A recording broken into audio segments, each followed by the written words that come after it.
आप सभी को मेरा नमस्कार। कल यानी 22 फरवरी 2022 को पाकिस्तान सरकार ने एक महत्वपूर्ण निर्णय लेते हुए अफ़गानिस्तान के लोगों के लिए जो भारत ने वादा किया था कि हम उन्हें 50,000 मीट्रिक टन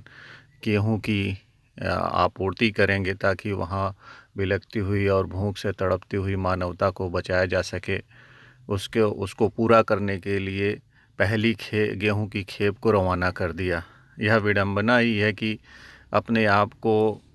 मुस्लिम देश कहने वाला और मुसलमानों का मसीहा बताने वाला पाकिस्तान अफ़गानिस्तान के मुसलमानों के लिए जो भारत सरकार द्वारा 50,000 मीट्रिक टन गेहूं की आपूर्ति भेजने के लिए कृत संकल्प किया गया था, उसको भेजने पर बार बार पाबंदी लगा रहा था। और यह एक दूसरी खुशी की बात यह है कि यह पाबंदी अब उन्होंने समाप्त कर दी है, लेकिन जो शर्त रखी है वो बहुत ही हंसने पर मजबूर करने वाली शर्त है।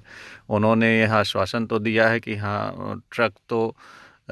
यहाँ से पाकिस्तान से बाघा अटारी बॉर्डर से गुजरेंगे और तोरखम बॉर्डर अफ़गानिस्तान तक जाएंगे, लेकिन वो ट्रक भारत के नहीं होंगे बल्कि वो ट्रक अफ़गानिस्तान के होंगे। और इसी के क्रम में 50 ट्रकों में लगभग 250 मिलियन टन गेहूं की पहली खेप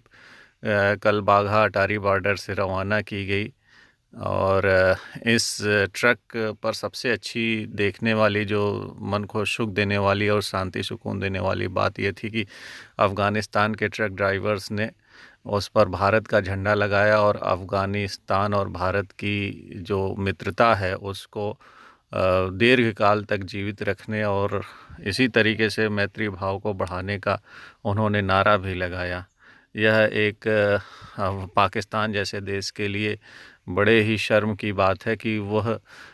स्वयं तो अफ़गानिस्तान की कोई मदद नहीं कर पा रहा है, लेकिन जब भारत या अन्य देश जो पाकिस्तान अफ़गानिस्तान की मदद करना चाहते हैं उसमें पाकिस्तान अनेक प्रकार के रोड़े लगा रहा है। भारत सरकार ने पूर्व में भी अफ़गानिस्तान के लिए अनेक प्रकार की मदद की है और निरंतर मदद करता भी चला आ रहा है, लेकिन यह बात यहाँ ध्यान रखने की है कि ये मदद जो की जा रही है वो कदापि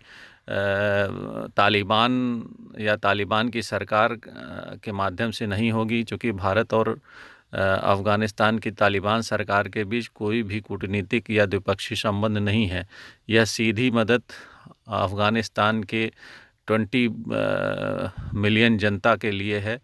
और सीधे ही यूएनओ और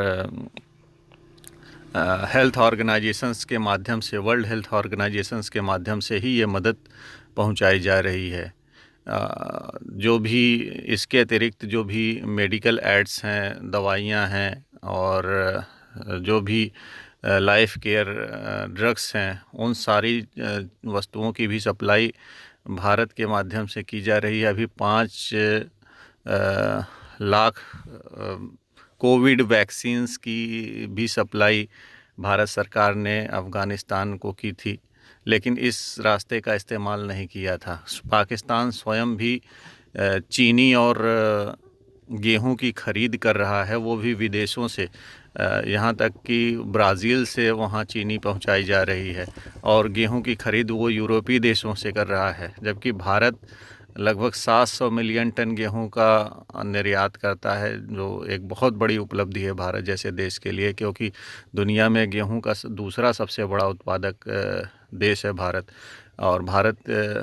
के पड़ोस में पाकिस्तान है। पाकिस्तान भारत से गेहूं न लेकर के सिर्फ अहंकार और अपनी गलत नीतियों के कारण ये सारा का सारा गेहूं वो विदेशों और यूरोपीय देशों से खरीद रहा है। इसी प्रकार चीनी की भी खरीद वह ब्राज़ील से कर रहा है, जबकि पड़ोस में ही भारत के पास पर्याप्त मात्रा में गेहूं और चीनी की उपलब्धता है और भारत विदेशों में इसको निर्यात भी करता है। लेकिन पाकिस्तान की गलत नीतियों और आतंकवाद के समर्थन के कारण भारत ने अपने सारे द्विपक्षीय संबंधों को पाकिस्तान के साथ बहुत ही सीमित रखे हैं अफ़गानिस्तान की जनता के लिए भारत सरकार ने द्विपक्षीय संबंधों को मजबूत करने के लिए, आम जनता से पीपल टू पीपल रिलेशनशिप बढ़ाने के लिए दिल्ली में एक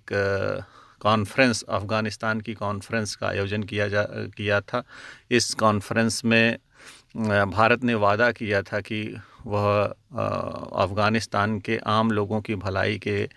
लिए कार्य करता रहेगा, और इसी वादे के तहत उसने मध्य एशियाई देशों और अमेरिका के माध्यम से सहयोग का आश्वासन दिया था। और इसी आश्वासन के पश्चात 1 महीने तक पाकिस्तान सरकार द्वारा अनुमति न मिलने के कारण गेहूं भारत पाकिस्तान की सीमा पर पड़ा रहा। और अब अंततः सुखद बात यह है, जब अंतर्राष्ट्रीय आलोचना और लोगों की द्वारा ताने कसे जाने के पश्चात पाकिस्तान सरकार ने अपनी गलतियों का एहसास करते हुए भारत सरकार को यह अनुमति प्रदान की कि वह अपने गेहूं की सप्लाई कर सकता है। लेकिन इसमें भी अनेक प्रकार के बाधाएं हैं, और उसमें भी पाकिस्तान इस गेहूं की रास्ते में चेकिंग करेगा। अच्छी बात यह है कि अफ़गानिस्तान के लोगों को गेहूं मिल जाएगा। धन्यवाद।